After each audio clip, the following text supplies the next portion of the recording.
Bienvenidos a Experto de Sillón. Este es el podcast en el que cada episodio nos sentamos con un invitado o invitada y les preguntamos sobre sus placeres culposos, teorías totalizantes, aquellas obsesiones que les consumen la vida. Yo soy Alejandro Cardona. Y yo soy Sebastián Rojas. Y hoy estamos aquí con Alejandra Espinosa. Alejandra, bienvenida a Expertos de Sillón. Hola, ¿cómo están? Es una dicha estar acá. No, qué alegría que estés aquí. Para todas las personas que nos escuchan, Alejandra es creadora y librera en la librería Aljibe en Barichara, Santander. Es coautora de los libros Contracultura, Brújula para un Mundo Contemporáneo y Revoluciones, los tres escritos con su madre, Diana Uribe. Es o fue consultora cultural para Walt Disney Animation Studios en la película Encanto, que algunos de ustedes conocerán tal vez. Y además de todo eso, como si eso no fuera suficiente, es escritora de ficción y acuarelista. Pero hoy no vamos a hablar de nada de eso. Sorprendentemente. Sorprendentemente no vamos a hablar de nada de eso. Vamos a hablar de nada más y nada menos que del bosque, pero no cualquier bosque, del bosque seco, pero no cualquier bosque seco, el bosque seco tropical. ¿Cuál es tu primer encuentro con el bosque seco tropical? Como, que es algo muy largo de decir, pero Como igual. con sus dos apellidos. Sí, como lugar y después como categoría, como forma de designar un lugar, un espacio. Bueno, entonces mi primer encuentro, como todo en mi vida, fue en Barichara, que yo llegué a Barichara hace 6 años y aquí sucedieron cosas muy increíbles en mi vida, como por ejemplo, o quizás la más increíble, haber entrado en contacto con el bosque seco tropical, porque ese es el ecosistema que existe acá. Entonces yo llegué a Barichara, quería cambiar de vida, quería pintar, escribir y estaba como, no sé, muy abierta, no sé, yo como muy curiosa por el mundo y empecé a descubrir un poco, bueno, cuál era el ecosistema de acá y también eventualmente empecé a trabajar como guía turística porque era pues un trabajo que se podía dar fácil por lo que yo sabía inglés, sabía historia, entonces era como que era una gran candidata y para hacer esas guías me tocó empezar a aprender del ecosistema y ahí comenzó este enamoramiento. ¿Y qué fue lo que hizo que el bosque seco tropical se convirtiera en una obsesión que va más allá de lo que uno necesita saber para responderle a los visitantes? Como, sí, hay más de 300 especies locales. Como que está esa lora que uno le escucha a un guía, pero ¿qué fue lo que hizo que tú dijeras como, tengo que saberlo todo? Es que yo soy un poco como obsesiva, entonces era como... Sí, voy a hablar de algo, pero necesito saberlo todo sobre eso. O sea, fue como para poder hablar bien. Empecé como a investigar pero es que lo que me pasó es que aquí está como el clic. Lo que me pasó es que fue un conocimiento que no fue que aprendí y ahora sé sobre especies y sobre las estrategias de adaptación de la naturaleza. Ajá. No, ahora lo que pasó fue que lo integré, o sea, como que algo en mí hizo clic y fue como, ya no puedo ver el mundo igual. O sea, ahora toda mi percepción del mundo ha cambiado gracias a este nuevo conocimiento. Ok, qué gran teaser. ¿Qué es el bosque seco tropical? Empecemos por allí. Bueno, el bosque seco tropical es un ecosistema que existe en Colombia. Creo que es como que era aproximadamente el 7% de Colombia, pero es el ecosistema que más ha sido deforestado. Entonces es el ecosistema en más peligro de extinción. Algunos incluso consideran que ya está extinto. O sea, que ya ni siquiera se puede considerar que es un ecosistema que exista porque hay tanta deforestación que en los últimos 50 años ha habido como el 98% del bosque ha sido deforestado. O sea, funcionalmente no tenemos bosque seco tropical. Como que funcionalmente son tampoco los lugares, tampoco las especies que continúan. Ajá. Sí, pues es como, sí, exacto, sobre todo para lo que era, o sea, para lo que era, de lo que hubo, Ajá. ya queda tan poco que algunos biólogos dicen como ni siquiera lo consideremos, porque sobre todo porque no está unido, no hay corredores ecológicos, sino que está como en reductos. ¿A nivel de Colombia o a nivel regional como latinoamericano? No, a nivel de Colombia. En el mundo es el ecosistema más deforestado en el planeta, pero en Colombia sobre todo es que le dimos duro, o sea, fue como destrucción absoluta. El bosque seco tropical es el ecosistema de toda la costa, por ejemplo, atlántica del Caribe, ese es bosque seco tropical, y también en el valle del Cauca hay bosque seco tropical, y también pues en Santander, en toda la región del Cañón del Chicamocha, bosque seco tropical, así que yo tenga claro dónde hay, obviamente no significa que sean los únicos lugares, pero esos son los grandes lugares, y han sido pues deforestados en el Valle del Cauca para plantar cañaduzales y en la costa para poner vacas, o sea, sobre todo el Magdalena Medio. El ecosistema principal del Valle del Cauca es el cañaduzal. Sí. Ese es nuestro corredor ecológico más grande. Exacto, entonces ahí donde había antes ceibas higuerones, Sí, sí, sí. Ay, guamos. Dios mío. O sea, era un paraíso y lo hemos perdido. ¿Cuáles son las características del bosque seco tropical? Tipo, si yo fuera a entrar a uno de estos espacios donde aún existe el bosque seco tropical, ¿cuáles son algunas de las como características que si usted, querido oyente, en este momento anda caminando en un bosque, sepa si es seco tropical o es un bosque cualquiera? La palabra clave vendría a ser el seco. Entonces, Ok. los bosques secos tropicales son esos ecosistemas en donde uno, cuando llega la temporada de verano, obviamente no es que sea así todo el tiempo, sino es por temporadas. Ujú. En la temporada seca de verano, el bosque seco tropical, y es que esto es lo más especial, es muy bonito. Los árboles pierden todas las hojas. Entonces son árboles caducifolios. Ahí va Mm. una palabra técnica para ustedes. Sí.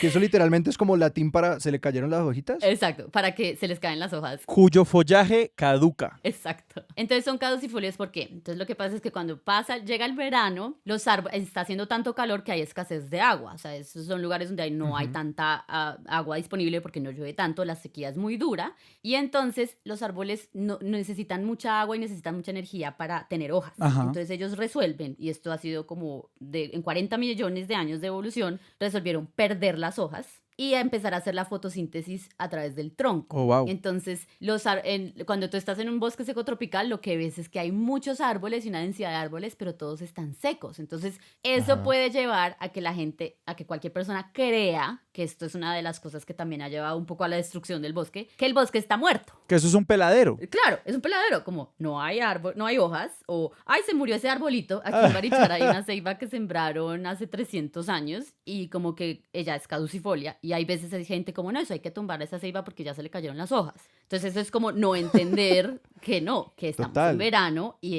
ella está haciendo un proceso divino y es que se está durmiendo. Lo que es el verano para el bosque seco es lo que es el invierno para los países del norte. O sea, ustedes han visto como esas escenas del norte. Claro, es equivalente Mm. cuando uno está cuando uno Oh, está en invierno y wow. los árboles con la nieve, bueno, en el otoño pierden las hojas. Es Ujú. exactamente lo mismo que pasa con los árboles del bosque seco tropical en el verano. En el Dicen, verano, exacto, es al revés. Pero entonces en el norte es por falta de luz, pero acá es por Ujú. falta de agua. Exacto, o sea, hay un exceso de luz, o sea, hay un sol tremendo, entonces un calor tremendo, Claro. pero lo hacen para conservar energía. Entonces son estrategias que es como, Ujú. bueno, necesitamos sobrevivir este verano. Entonces ellos entran en un estado como de dormirse, ¿sí? Es como un estado de hibernación, pero es en el verano. eso es parte de lo que ha llevado a la deforestación de este ecosistema, que la gente cree que realmente está muerto. Pues no, realmente ha llevado más bien como que casualmente hay muchos asentamientos en donde hay bosque seco tropical, porque normalmente en las selvas era más difícil que, por ejemplo, en la conquista los españoles se ubicaran en las selvas. Era como lo más distinto que existía de su mundo, ¿sí? Claro, Era más es un lugar fácil bastante que- fácil de asentarse. Exacto, eran lugares en donde era como, bueno, el clima está bien, ahí está seco y como ha habido toda esta connotación en contra de lo tórrido y de lo tropical, Ajá. entonces el bosque seco era como, oiga, esto no está tan tropical. Entonces ahí hubo muchos asentamientos y comenzaron, pues, y ya la deforestación y el ganado y la ganadería ya fue como lo que ya lo destruyó, pues definitivamente casi. Y me imagino que también inicialmente la humedad del terreno ha de haber sido como una consideración importante. Pues la selva es una tierra muy húmeda, con muchísimos ríos, como que pues es un ecosistema muy diferente si vas a construir algo, hacerlo en un terreno que tú sabes que mantiene relativamente seco. Pues sí, no, porque en invierno, es que esto es lo bonito o sea, lo bonito es como la experiencia de entender los ciclos del bosque. O sea, Ok. ahí es cuando cuando me cambió la vida. Porque uno dice, bueno, entonces es un bosque seco y entonces uno vive ahí en un peladero donde los árboles no tienen nada y están ahí como medio dormidos la mitad del año.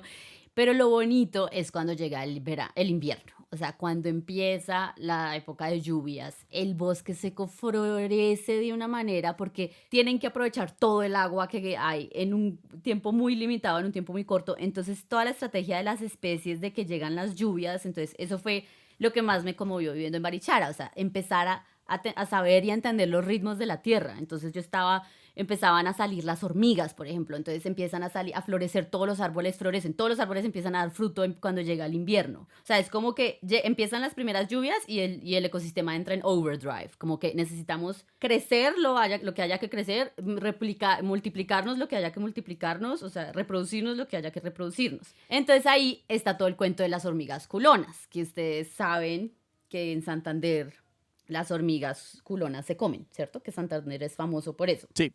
El cuento, o sea, como que uno empieza a conectar cosas. Entonces yo llegué y las hormigas y el bosque, y resulta que las hormigas salen cuando llega la temporada de lluvias y ellas hacen su vuelo nupcial. O sea, imagínense, estas hormigas han resistido durante todo el verano y llegan por fin las lluvias y llega a las 2 semanas de lluvias en un día soleado, que la tierra esté suficientemente mojada para que ellas salgan. Salen las princesas a hacer su vuelo nupcial y se elevan 100 metros, o sea, 100 metros. ¿Qué? Bueno, o como 40 metros, puede que Ajá. esté exagerando, pero son muchos metros.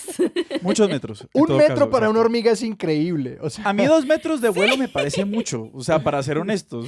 Sí, entonces imagínate, estos son como 10, 20 metros de vuelo, 40, 100, póngale la imaginación que quiera. Expertos de Y ahí, gmail.com en a los expertos en hormigas, el único por límite favor. es tu imaginación.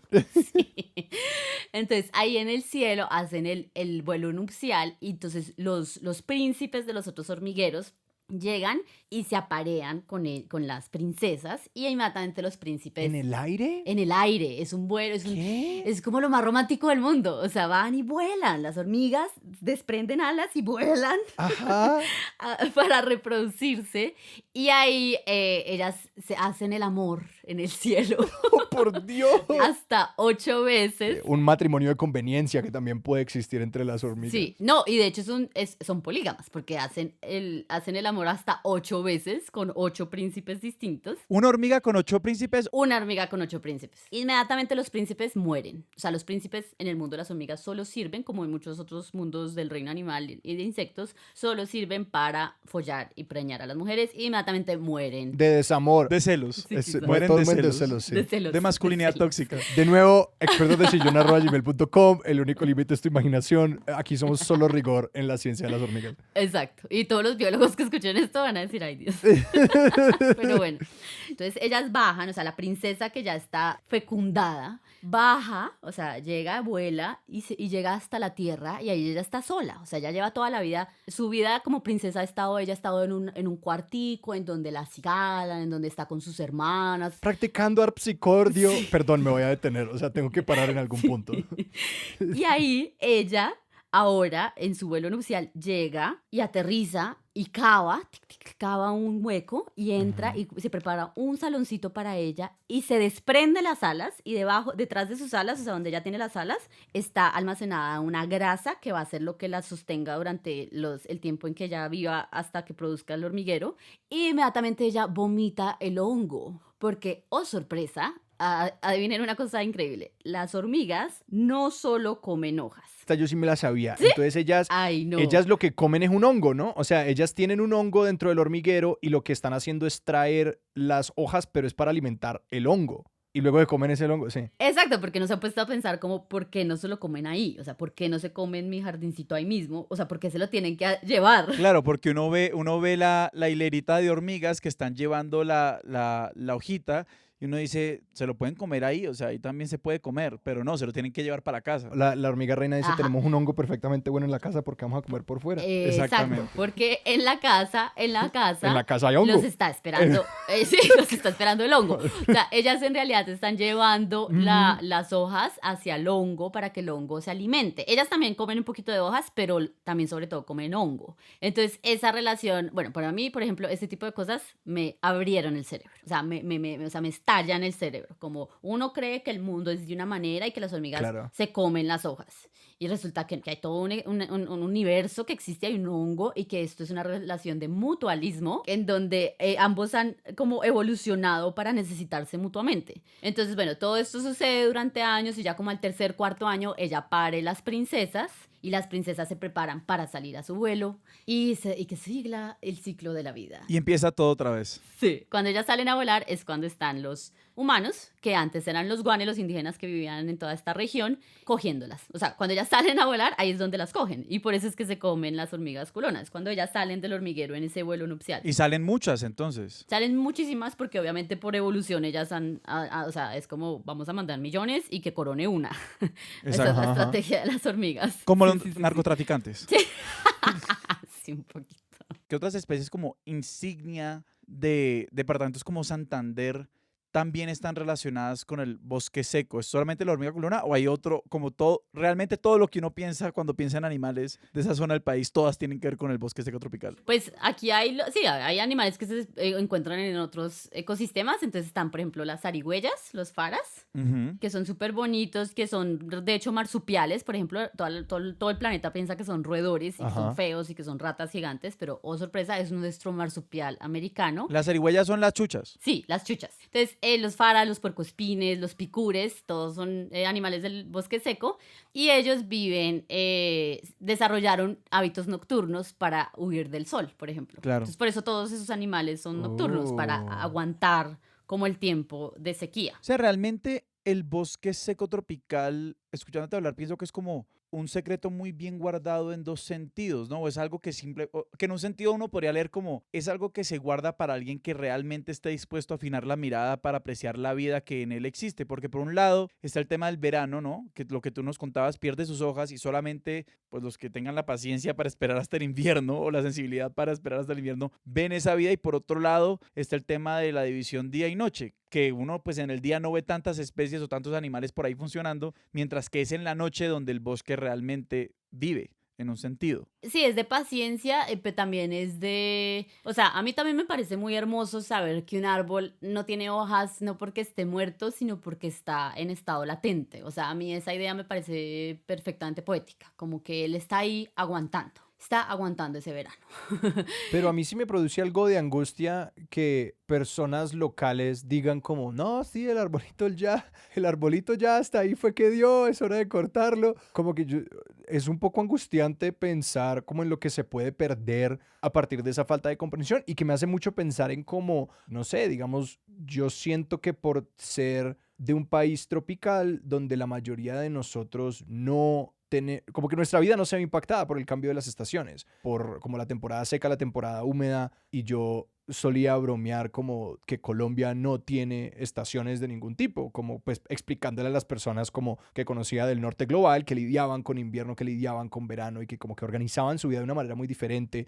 Yo no tengo una conciencia de lo que va cambiando con el año, más allá de como se viene diciembre y aquí viene Semana Santa, como que es el calendario laboral y hasta allí. Ahí le diste al punto. O sea, eso es precisamente lo que hizo cambiar mi manera de relacionarme con el mundo. Primero, no es como, ay, qué triste que la gente no sepa y podamos perder este ecosistema tan difícil. No, es que lo que ya hemos perdido. Es que claro. a mí eso es lo que ya empezó como a transformarme la cabeza, porque yo empecé, o sea, inmediatamente empecé a entender todo este universo secreto que existe alrededor y los nombres de los árboles, o sea, empezar a entender un idioma, esta idea de que no hay estaciones en Colombia. Yo crecí con esa idea, o sea, yo crecí como no sé si me enseñaron en el colegio o yo en algún momento asumí que claro, que aquí no había estaciones y que no sé qué, y aquí sí que hay estaciones. Claro, aquí lo estamos diciendo otras personas que nunca han plantado nada en la vida y que pues la casa no hemos tenido nunca un peligro que la casa no la arrebate una corriente que viene porque una crecida en una temporada de lluvias. O sea, cuando yo solía decir que Colombia no tenía estaciones, me refería como hasta justo antes de esta conversación, yo era capaz de decir Colombia no tiene estaciones, como que así de atrevido soy. Sí, es que ese es el tema, como que nosotros, o sea, yo lo que empecé a sentir es que empezamos a perder una noción de dónde estábamos existiendo, o sea, como que, o sea, la desconexión de la ciudad se ha vuelto tan grande que se nos olvidaron el nombre de las cosas. Entonces para mí era como si fuera una niña de kinder en donde empezaba a aprender nombres. Esto es una ceiba, esto es un higuerón. Claro, y aprender a distinguirlos, porque lo loco es que uno ve que todos los árboles son iguales, o sea, todos se parecen iguales. O sea, a menos de que haya unos extremadamente distintos que uno dice, no, pues ese sí lo reconozco porque ese está como raro. Sí, como el tipo de flores, no sé, sé, o una forma particular. Sí, o algo así. Pero en general, el árbol casual que está ahí parqueado, tú vas a decir árbol 1, árbol 2, árbol 3. Ahí es cuando empieza uno a cambiarle el coco, como uno empieza a aprender un lenguaje como si uno fuera un niño ignorante. Es que esto es partir de la ignorancia. O sea, yo que había leído mucho, había estudiado mucho, o sea, que supuestamente sabía cosas, era como cuando llegué al bosque seco tropical, fue como no lo sé nada. O sea, no sé nada, no sé el nombre de las cosas, no sé que en mi país existen temporadas de lluvia que, aclarémoslo, son de abril a junio y de medio octubre a noviembre, son 2 temporadas. Y esto es en todo el país, ¿no? Entonces, como empezar a aprender los ciclos del territorio que habito, por un lado. O sea, eso fue como lo que empezó a abrirme como a expandirme la mente y decir, mi vida no puede ser la misma. O sea, porque yo ahora sé en qué momento de la lunar estamos. ¿Sí? O sea, ¿ustedes en qué momento lunar estamos? No tengo ni idea. Bueno, estamos en luna creciente. Próximamente será luna llena un poco, pues en como una semanita por ahí, yo le digo. Entonces, claro, entonces es eso, es caminar por Barichara y, por ejemplo, cuando hay luna llena, empezar a darse cuenta que uno tiene sombra y que la noche no es oscura, por ejemplo. O sea, uno crece en las ciudades con un miedo a la oscuridad y cuando tú habitas los ritmos de estar en un campo, en un pueblito, tú empiezas a darte cuenta que la oscuridad no existe en la noche. O sea, que realmente la única noche oscura es como la luna nueva. Y de resto empieza uno a sentir luz y yo camino o sea, a veces ha habido escenas muy bonitas en donde se va la luz en Barichara en luna llena y uno camina por Barichara y se ven las sombras de los tejados de las casas sobre las casas. O sea, la luna tiene una luz impresionante y nosotros no la hemos visto porque las ciudades construyeron como un mundo de artificio en donde vivimos como atrapados sin saber el nombre de las cosas y se nos olvidó cómo existía y funcionaba el universo. Entonces ahí vuelvo a la idea de esto de todo lo que hemos perdido. O sea, no es lo que, ay, que ahorita qué lástima de la deforestación, es todo lo que hemos perdido, porque yo ya en este momento, por ejemplo, los campos de Boyacá, que uno cuando iba por Boyacá, que era como, wow, esto es tan bonito, qué naturaleza, esto es tan hermoso, yo ahora veo es deforestación. Yo digo, aquí había un bosque, Claro. y que donde haya solo pasto, o sea, bueno, les digo algo, el pasto no es natural, o sea, el pasto no es normal, el pasto no debería existir, el pasto, Sí. el pasto es implantado, muchachos. El suelo real de Colombia es el suelo del bosque y de la selva, que son hojas, o sea, que son pura follaje. Eso es como deberían ver los suelos. Lo que estamos acostumbrados a llamar también a veces maleza. Es que Sí, es que también el nombre de las cosas, o que las plantas son maleza, o sea, que las plantas que no son útiles, no sé, son maleza, o por ejemplo, que solo los árboles grandes son los importantes cuando existe el sotobosque. Y el sotobosque es una palabra nueva que aprendí, el sotobosque. Es una palabra muy bonita y significa el estado medio del bosque. O sea, está como el estado bajo donde están los arbustos, que es lo que uno llamaría maleza, y Sí. está el sotobosque, que son los árboles medianos, los arbusticos grandes, que son los guamos, los cucharos a veces, y luego está ya la parte de arriba del bosque que tiene otro nombre que acabo de olvidar, y ahí están las ceibas y los higuerones y los caracolís, y entonces, entonces a mí se me abrió la mente porque entonces los árboles empezaron a parecerme personas, o sea, yo ahora distingo los árboles como, oye, tú eres un caracolí, tú eres un higuerón,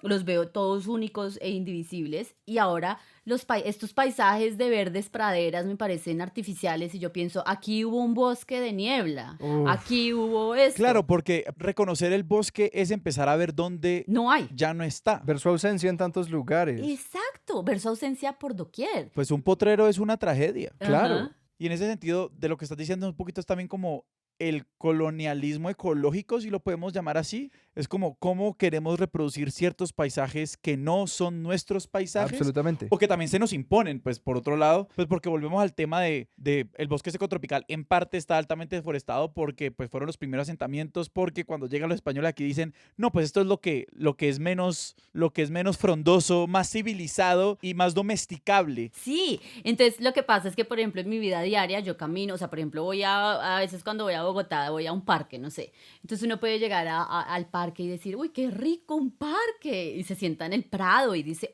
qué día tan natural. O sea, hoy sí estuve en contacto con el sol. Y es como, no, este pasto no debería existir. O sea, aquí no hay ni arbustos ni sotobosque. O sea, no hay un ecosistema. O sea, es que es eso, es la ausencia de ecosistemas por donde yo vaya. Y eso es durísimo, claro, es durísimo, porque uno dice, claro, es el colonialismo mental, el colonialismo climático, porque otra cosa loquísima, pues que yo soy de Bogotá, que a los bogotanos les resonará mucho, es, por ejemplo, los pinos de los cerros orientales. O sea, los pinos no son nativos de acá. Y yo crecí pensando que esto era como que tan bonito Monserrate, que tiene pinos. Y incluso, o sea, en mi ignorancia yo pensaba que como Colombia tiene todas las estaciones, a uno le decían, Colombia tiene todos los ecosistemas. Entonces yo lo que pensaba era que como en el norte donde hace frío hay pinos, entonces en Bogotá donde hace frío hay pinos. Claro, o sea, es el mismo ecosistema del norte.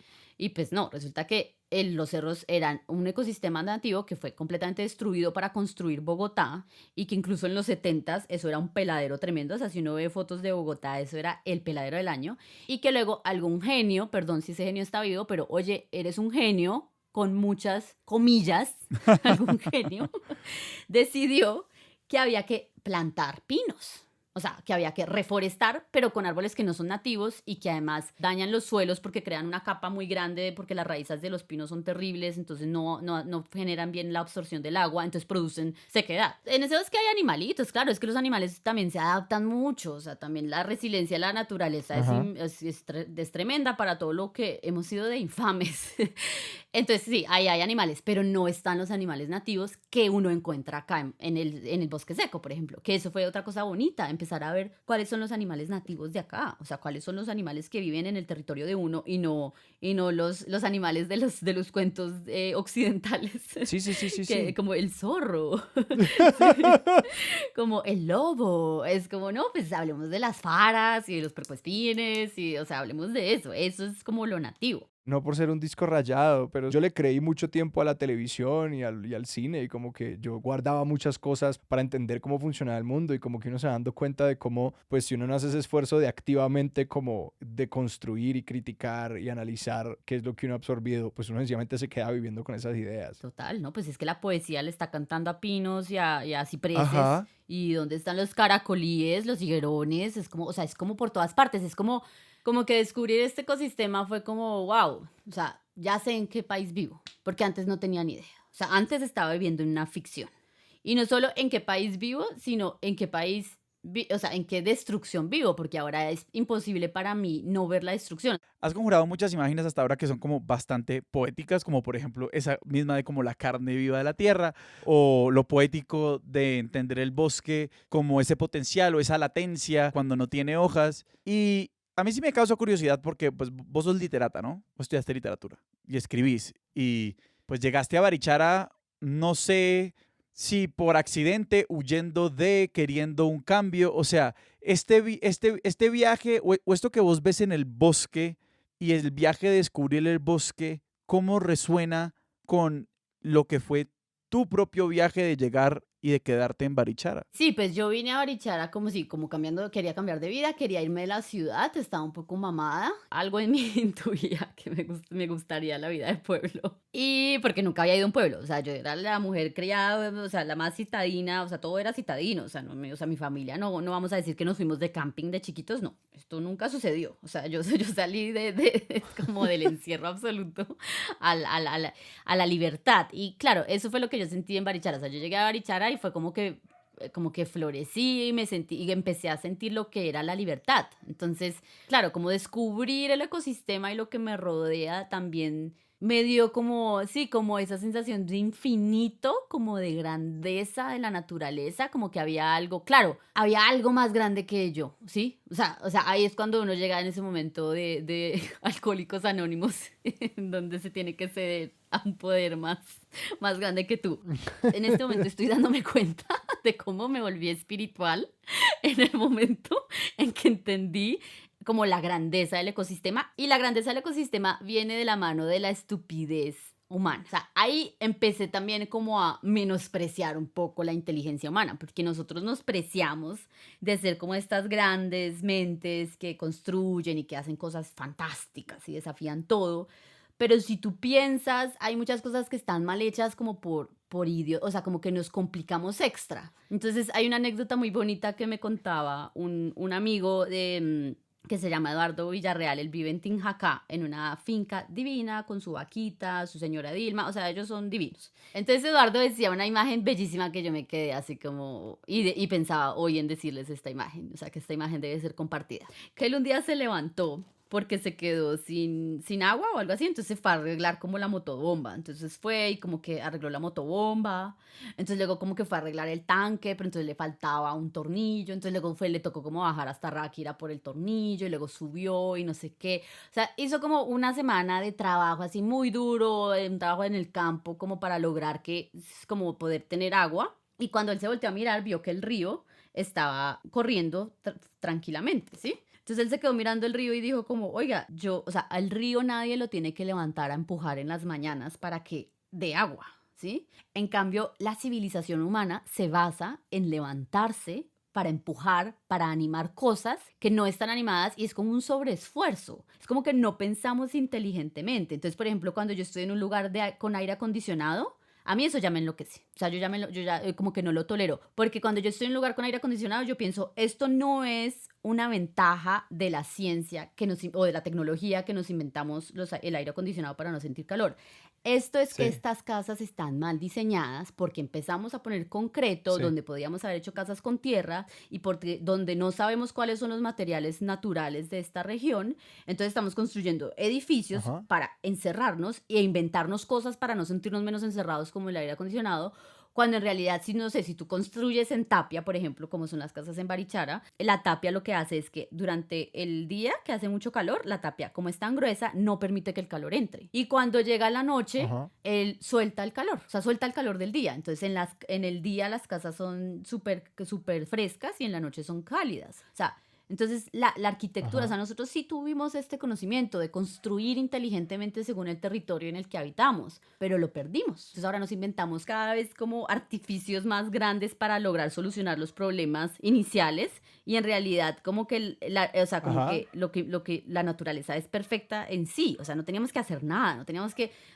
era que aprovecharla más, ¿sí? O sea, pero lo que hicimos fue como destruirla y como crear artificios para existir como artificialmente y olvidarnos de dónde estábamos viviendo. Me hace recordar el libro de Sapiens de Yuval Harari, en el que es como que la visión que él acaba poniendo como de la civilización humana es un poco que como que todo es un accidente, pero que nosotros todo el tiempo estamos como dándonos una palmada en la espalda diciendo como, mira lo bien que lo hicimos, pero es realmente como que, es que no se me ocurrió una buena metáfora, pero como que alguien que encuentra una solución a un problema, pero es totalmente incapaz de ver cómo esa solución genera Otros 80.000 problemas. problemas más.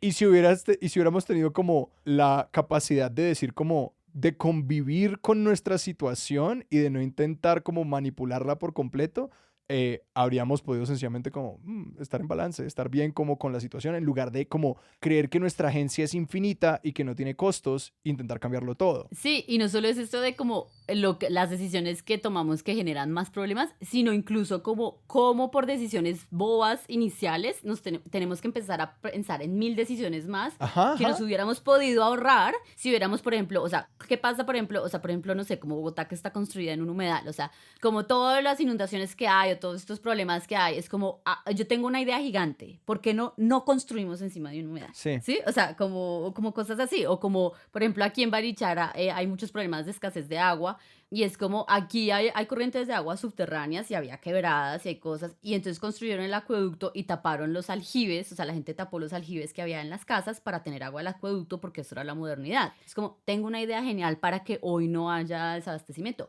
Y si no hubiéramos tapado los aljibes del agua natural que viene pasando por la tierra, ¿sí? Y si no talábamos los árboles que son los que se encargan de la absorción de los suelos para que haya más agua subterránea. Y entonces, claro, mi relación como con el planeta cambió, porque ahora como que no disfruto estar en lugares, sí, como cerrados con aire acondicionado, o sea, no disfruto estar como en ese artificio y solo estoy como tranquila y serena estando en ecosistemas, pero son difíciles de encontrar porque todos los ecosistemas están en peligro de extinción. Cuando uno se da cuenta de la escala y el nivel de violencia que hemos ejercido sobre los ecosistemas y sobre nuestros entornos, digamos, en pro de unas intervenciones, exacto, pues de unas aspiraciones de modernidad y podemos entrar a discutir qué es la modernidad y por qué aspiramos a eso, etcétera, etcétera, etcétera.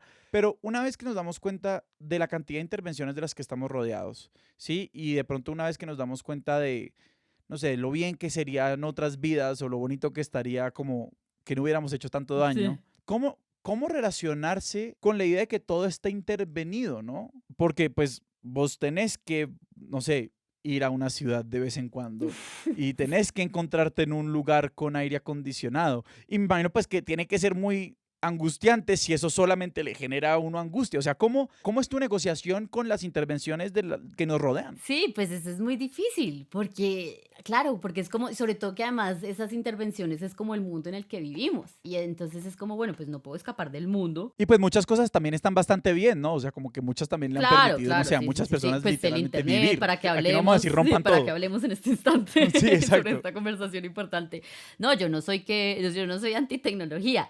O sea, lo que me parece es que el pensamiento no está integrado. O sea, yo creo que incluso la tecnología sería brillante si la utilizáramos bien, ¿sí? Ajá. O sea, yo soy como de la más a favor de tecnologías sí, las solares y cosas así, porque es como utilizar los recursos que tenemos sin intentar modificarlos y luego intentar como solucionar mil problemas que nos hacemos por crear un artificio, ¿sí? Como cosas así. Cada nueva tecnología que surge la sobreaplicamos. Como que tenemos esta gran idea, el acueducto, y en lugar de inmediatamente preguntarnos, ok, ¿en qué lugares tiene sentido esto como tecnología? Ujú, ¿Cuándo y cómo? ujú. Es como, detengan las prensas, como necesitamos acueductos en todas partes de manera indiscriminada, Sí, sin estudios medioambientales, sí, sin preocuparnos sí, por sí, dónde sí, lo vamos a sí. hacer y cómo. Claro, sí, total. Y bueno, con la pregunta, con la otra pregunta de, bueno, cómo vivir en un espacio intervenido y cómo lidiar con eso, como que no lo he resuelto. O sea, es como que yo voy a una ciudad y como que le intento pasar bien y la intento disfrutar, pero luego como que salgo corriendo, como que necesito estar como cerca de la naturaleza, como, bueno, ya, listo, ya pasé y ahora corramos.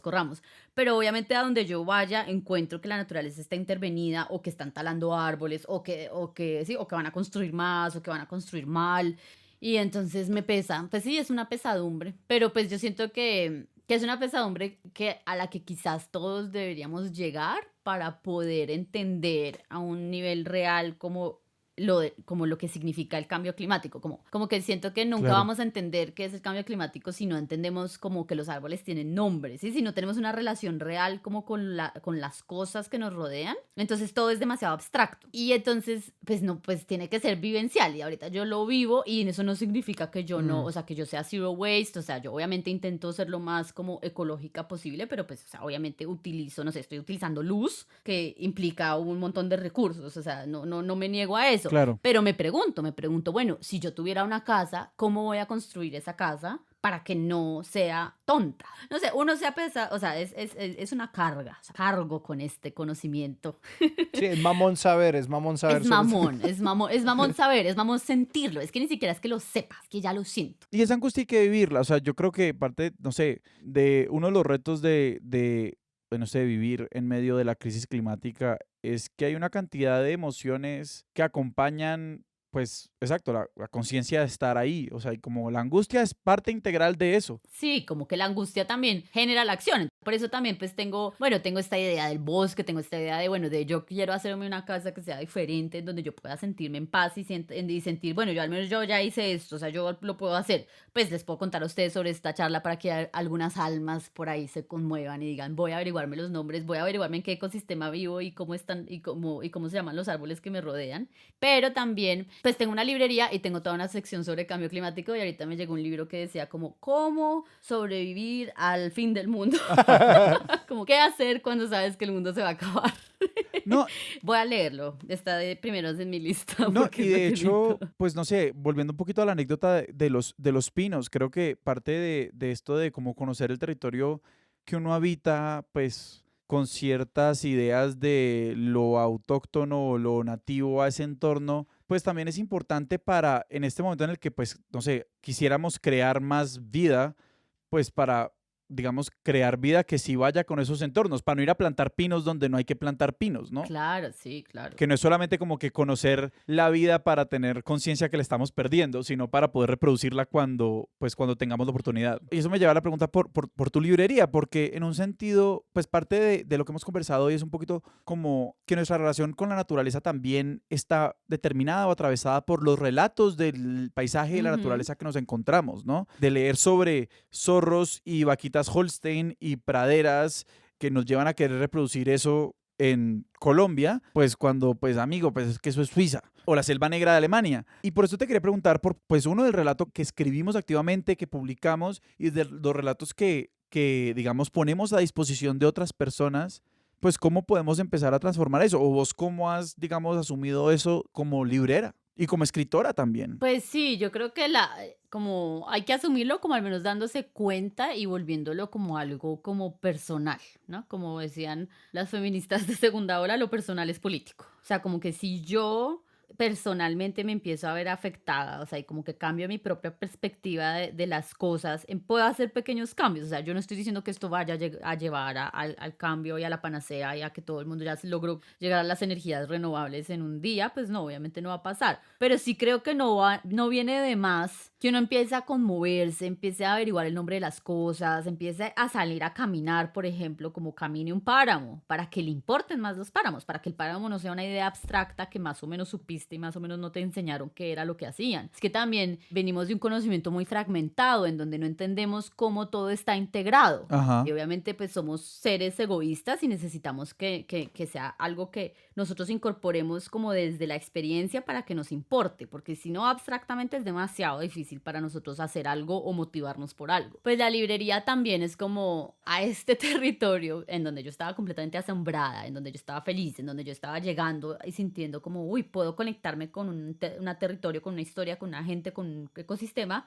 Le faltaba igual mi hogar simbólico, que eran los libros. Entonces como que para mí como crear la librería fue como terminar de armar mi hogar en el mundo, porque como que ya tenía toda esta sensación de asombro, ya tenía esta vida, pero además me falta lo conocido que son los libros, porque yo crecí en un hogar de libros. O sea, mis papás eran grandes lectores y mi papá siempre fue como mi gran librero que me recomendaba y me recomendaba libros. Él ya no vive, y entonces yo como que sentía que para lograr terminar el hogar que yo quisiera tener, tenía que estar rodeada de libros. Y por eso creé la librería, porque además es la primera, la única. Y se volvió también un lugar donde uno también, claro, puede compartir estos relatos, y donde yo tengo una sección que se llama como los libros para soñar, en donde hay mucho naturalismo. Me encanta como crear este catálogo, en donde, como un fondo, crear un fondo en donde estén todos esos libros de todas estas personas que han intuido que podemos como reentender nuestra relación con la naturaleza, o sea, que han recuperado ese asombro. Y entonces obviamente pues viene a la mente Thoreau y Ralph Waldo Emerson y también, pero también hay una editorial tremenda que se llama Errata Naturae, que es todo lo que publica es como eso es lo que tiene que llegar a la librería, porque están en esa misma sincronía, en esa sincronía de recuperamos el asombro, revisemos todo lo que se ha escrito sobre nuestra relación con la naturaleza, y además como planteemos alternativas. Entonces estoy intentando como lograr crear ese catálogo para que la gente, y son los libros que más recomiendo, como oiga, leamos estos libros, leamos sobre estas historias de asombro. Por eso se llama como la sección de para soñar, como necesitamos como recuperar ese asombro de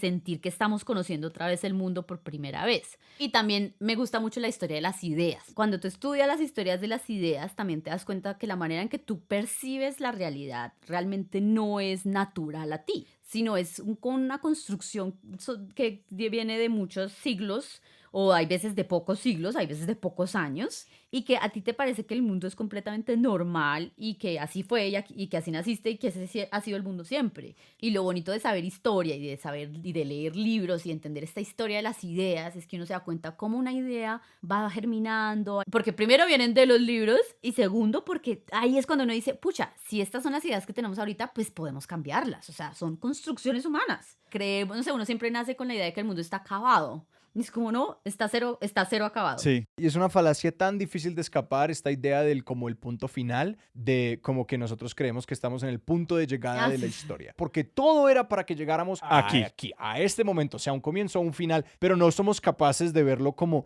no, esto es como tan final como comienzo, como prehistoria, Sí, como preámbulo. exacto. Como que esto todo es sencillamente, esto es parte del caudal. Claro, y los libros son como, mira el caudal. O sea, mira cómo hemos existido sobre la faz de la Tierra. Mira que hay muchas maneras de existir. Hay algo muy importante que quiero resaltar de lo que estás diciendo, porque esta idea de la integración resuena mucho con algo que vengo pensando mucho tiempo, y es el mal que nos hace creer que entender las cosas a un nivel intelectual es suficiente, ¿no? Porque de hecho dices como que podemos ser egoístas, pero a mí me ha ayudado a tomar una visión como autocompasiva, y es la de no somos egoístas, somos emocionales. Y si no tocamos esas cuerdas no pasa nada con nosotros, como que es porque... Creo que claro, que es la idea de conmoverse. Sí, exacto, es como el asombro. Claro, porque nosotros por mucho tiempo hemos entendido intelectualmente el calentamiento global, pero es cuando empezamos a sufrirlo, pero también como ver lo lindo que nos podemos perder,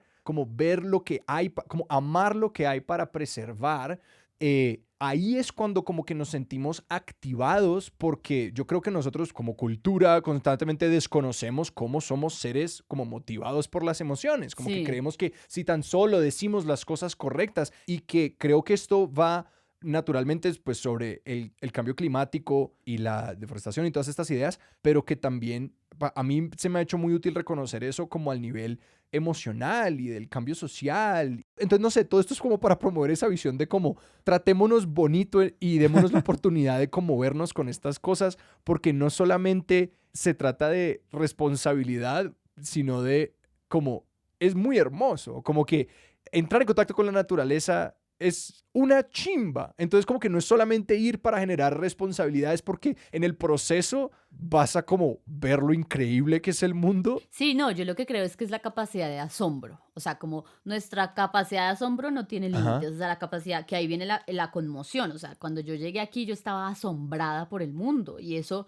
o sea, uno cree que sabe muchas cosas, o que le enseñaron, o que leyó, o que investigó, pero esa es como esa capacidad de asombrarse por algo real que está enfrente tuyo, uno quizás la pierde. Entonces, tienes toda la razón. No es como, oigan, responsabilícense, vayan a caminar para que, sino es como, oigan, miremos nuestra capacidad de asombro, o sea, asombrémonos otra vez por el mundo, porque bueno, nos parece que lo hemos agotado y que sabemos todo de Ajá. él, pero en realidad sabemos muy poco. Y lo que sabemos lo sabemos Ujú. desconectado, no entendemos qué tiene que ver, o sea, que las hormigas salgan en tal fecha, porque era por esto, y los árboles perdieron las hojas en esta época por Sí, esto otro. Y entonces de repente uno dice, uy, pucha, todo está conectado y ahí es cuando le hace como el clic espiritual cósmico.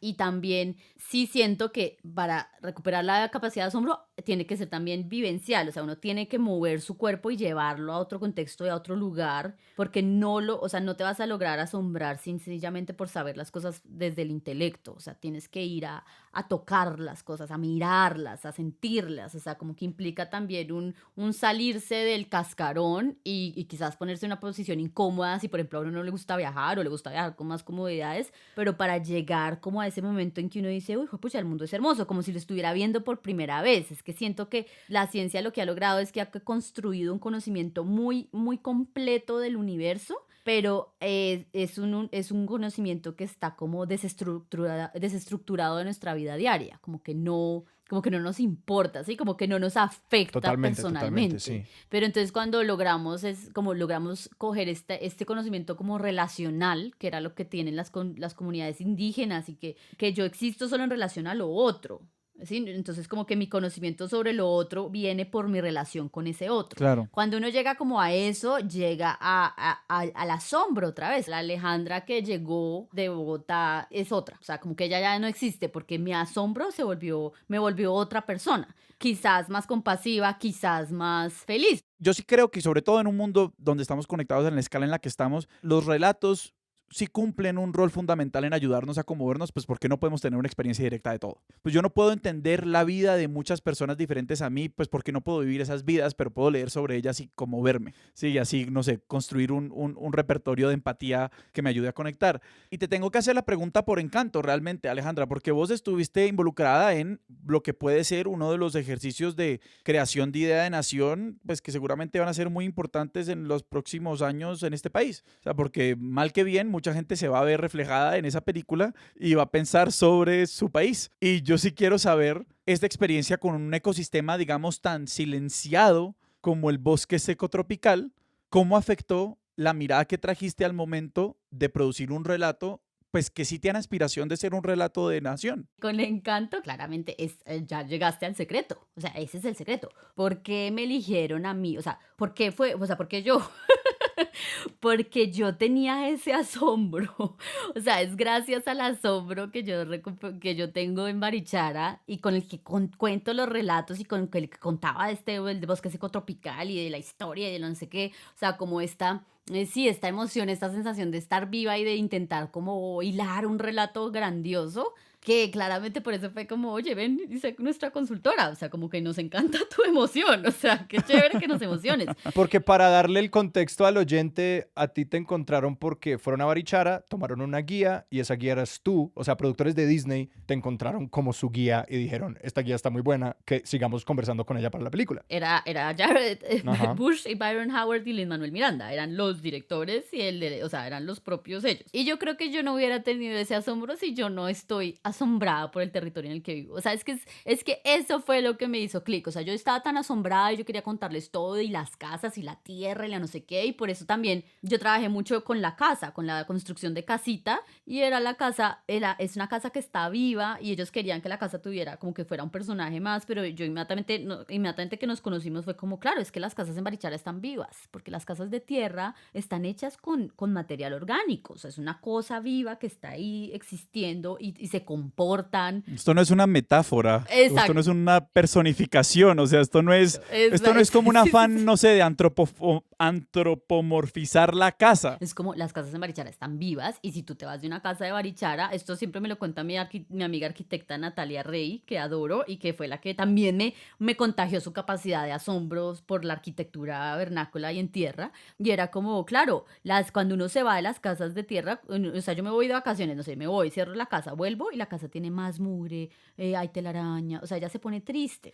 Y entonces cuando uno está acá con la energía de uno, con el calor que uno tiene, la casa se sostiene. Por eso las casas que uno abandona de tierra se caen tan rápido, porque ellas no tienen la energía humana que las está como alimentando. Todo eso estuvo en la construcción de casita. Y por eso la casita está construida en tapia. Ajá. Y por eso es un honor enorme que al final vean que aparece o sea, cuando la están reconstruyendo aparece la tapia así como exhibida para honor de todos los amantes de la arquitectura vernácula. Entonces, claro, claramente mi emoción solo fue posible porque yo estaba demasiado emocionada con el territorio. O sea, y como que eso era que era lo que les quería transmitir, como mi capacidad de asombro.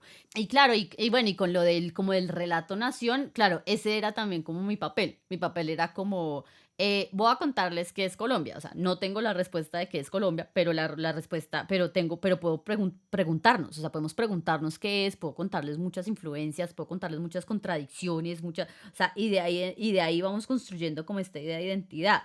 Sí, o sea, claramente había siempre, o sea, yo estaba como a cargo de construir este relato, de cómo construir este relato. Y yo les decía, ustedes tienen una responsabilidad enorme porque esto tiene un impacto cultural como sin precedentes. Entonces ustedes tienen que hacerlo bien. O sea, como que yo también era un poco la que les hacía barra y la que les decía, no la vayan a cagar. Ajá, ajá. Y nada hubiera sido posible sin el asombro que yo siento por el bosque seco tropical. O sea, sin ese asombro de estar en un territorio y entender dónde habito, porque también es como que en el momento en que uno entiende dónde habita, también todo tiene sentido. Entonces es como dónde habito es el territorio, es el ecosistema, es también la historia. Por eso yo también aprendí mucho de historia de Barichara, aprendí mucho de historia de Santander, porque es como que de repente me importa dónde vivo y me importa saber qué pasó en este territorio y camino sintiendo que en Barichara hubo mucha violencia como en todos los pueblos del país y camino por la calle real y siento que me imagino que veo las cabezas rodando de los liberales en la violencia y como que, o sea, como que lo siento y eso me permite también tener una idea como muy compleja de nuestra realidad. Alejandra, muchísimas gracias. Muchísimas gracias, Alejandra. ¿A dónde vamos a apuntar a las personas? Porque es tamaña tarea la de restablecer este contacto con nuestros entornos y nuestros entornos naturales. ¿Cuál dirías que es la recomendación, digamos pensando en personas que viven en lugares tan diversos del mundo? ¿Hacia dónde dirigir la mirada, hacia dónde dirigir las cabezas y los corazones y su asombro para restablecer esa conexión? Pues sí, yo creo que hacia la naturaleza, o sea, como comenzar, como salgan a dar una caminata en un ecosistema que esté entero, Ajá. no en un parque artificial con pasto y pinos. Como Ajá. huyan del pasto y los pinos, vayan, como salgan a mirar como cuál es el ecosistema, sobre todo chévere el ecosistema de donde viven. O sea, como que no se tienen que ir al glaciar Sí. en el Perito Moreno, sino es como si estás viviendo en Cali, pues ve y búscate una reserva donde quede algo de bosque y ve allá y camínatelo y empieza a hacer eso, como a ver qué pasa, ¿sí? Como a ver qué pasa si apagas el celular y caminas y empiezas a entender dónde estás parado. Y porque sos librera y porque hay gente que de pronto no se anima a pagar el celular y buscar una reserva natural de estos libros de naturalistas o sobre naturaleza que a vos también te hayan ayudado a recuperar el asombro, ¿hay algunos que podamos recomendar? Sí, pues bueno, el clásico de todos los clásicos es Walden. Ese es el gran libro de Henry David Thoreau. Ese es el gran libro. Es un libro sobre él. Se fue a vivir a una casita, una chocita, pues. Y se sentó a escribir lo que sucedía a su alrededor. O sea, es un ejercicio de observación, como de observar dónde estás. Entonces, ese es como el gran libro como de, oiga, o sea, el gran libro de una propuesta distinta de relacionarse con el entorno. Ese de Walden me parece tremendo.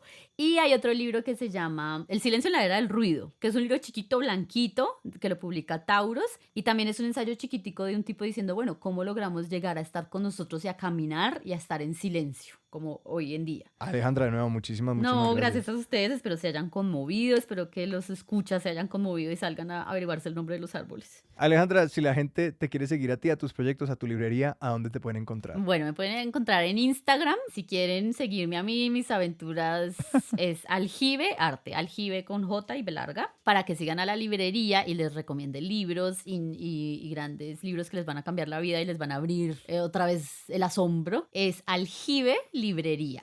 O sea, @Aljibe Librería también en Instagram. Y también tenemos página web, aljibelibrería.com. Sebas, ¿a nosotros dónde nos pueden encontrar en redes? A nosotros nos encuentran en Twitter como @expertosillón, en Instagram como @expertosdesillón y nos pueden escribir a nuestro correo expertosdesillón@gmail.com. Y si quieren apoyar nuestro proyecto, lo pueden hacer en Patreon, en patreon.com/expertosdesillón. Allí eligen cuánto quieren contribuir y pues nos hacen muy felices y ayudan a que esta vaina se sostenga en el tiempo. Nuestra música es de Juan Esteban Arango, nuestro logo es de Sebastián Márquez y Expertos de Sillón es un proyecto de Sillón Estudio producido por Sara Trejos con el apoyo de Paula Villán. Yo soy Alejandro Cardona. Yo soy Sebastián Rojas, esto fue Expertos de Sillón. Hasta la próxima.